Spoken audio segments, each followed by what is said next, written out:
To begin with, let us review some function terminology, look at the difference between a formula and a function, and demonstrate how to view a function previously built and committed to a cell. An Excel function is a predefined formula that simplifies the creation of a complex calculation by using a dialog box and screen tips. Let's look at the difference between formulas and functions. We'll choose an example which is simple to understand. Adding up the contents of 3 cells, A1, A2 and A3. For this you can write a formula or you can use a function. To write the formula, select the cell where you want the formula result to appear, then type the equal sign. Remember that any formula starts with an equal sign. Type A1 plus A2 plus A3, and the formula will look like this in the formula bar of your worksheet. The function that renders the same result as the above formula is sum. A function will look like this in the formula bar of an Excel worksheet. Formula, function. Instead of using this formula, we can use a function called sum. So formula and functions are both calculations. However, the functions are preferred and predefined calculations stored in Excel to help the user with more complex situations and are built using the function arguments dialog box. Functions are better solutions than formulas for data-heavy worksheets or for complicated calculations. Let's review some function terminology now. A function begins with an equal sign followed by the function name and function arguments in parentheses. The function syntax is the set of rules that govern the correct formation of a function. A function argument is an input, such as a cell or range of cells. Let's now look at how this looks like in an Excel spreadsheet. In this spreadsheet, we have 3 values in cells A1, A2 and A3, which need to be summed up. We want the result to be displayed in cell A4. To write the formula, you need to select the cell where you want the formula result to appear, in this case A4. Then you need to type the equal sign. Remember that any formula starts with an equal sign. Then type A1 plus A2 plus A3. Notice how Excel identifies the cells that are referenced and displays color hints for each one of them. Instead of typing each cell individually, you can always select the cells with the cursor of your mouse using so-called the semi-selection method. Let's do that. I will delete the previous input.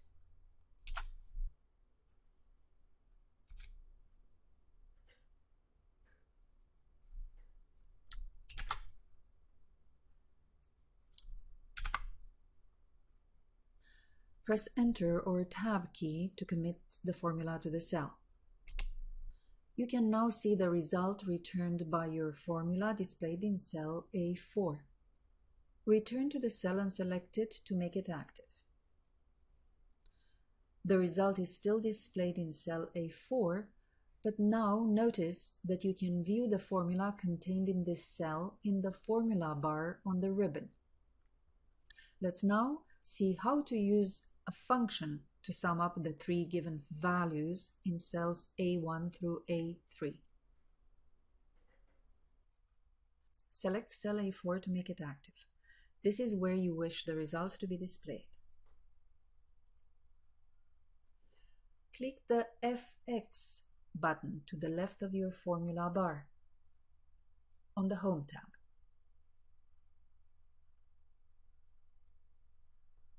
This will open the Insert Function dialog box. If you know the name of the function, then start typing it in the search for a function text box. instead of the highlighted text.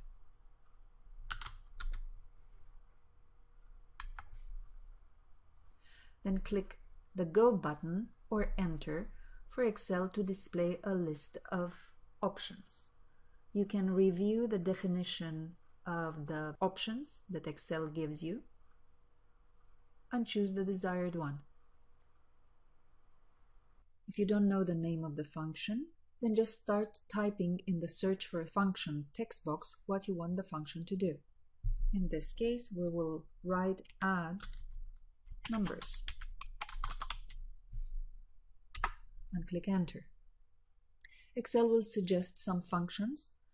As you highlight each of the functions, you can read a brief definition of what the function does and decide if this is the function you desire. In our example, we will select the function sum.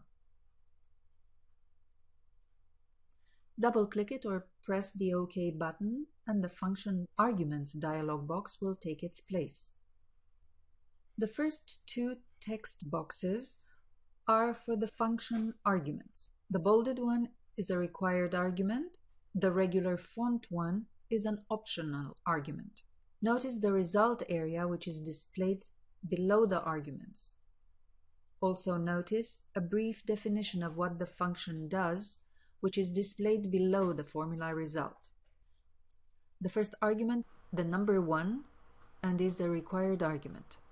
Based on the data patterns from my worksheet, Excel guessed that I might want to add up the contents of A1 through A3 cell range, and it automatically selected it.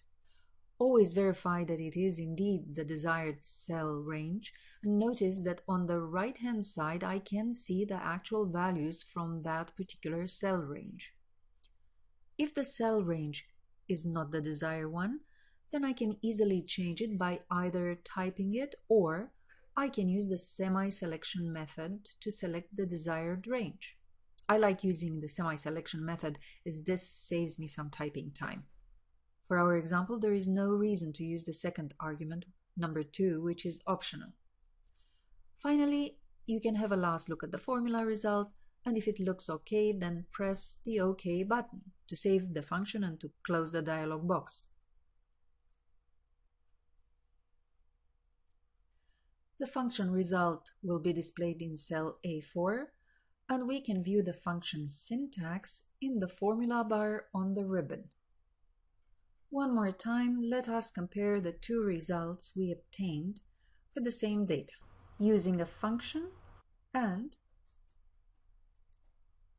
using a formula. The results are the same.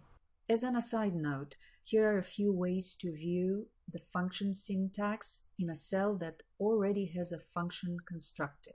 With a cell selected, look at the formula bar of your Excel worksheet. Or double-click the cell as to edit the function and watch for the color-coded hint. And be sure to hit the Escape key on the keyboard before clicking anywhere else in the worksheet so that you do not inadvertently select another cell and introduce an error in your function. The best way to view your function, however, is through the dialog box. On the ribbon, click the FX button to the left of your formula bar, or you can go through the Formulas tab and click the Insert Function button, which will open the same dialog box. Here is where all the details about the functions are displayed.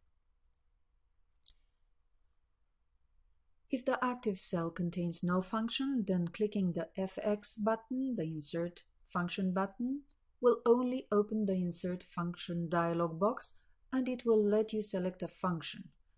In the next tutorial, we will move to more complex functions, the VLOOKUP and the IF functions.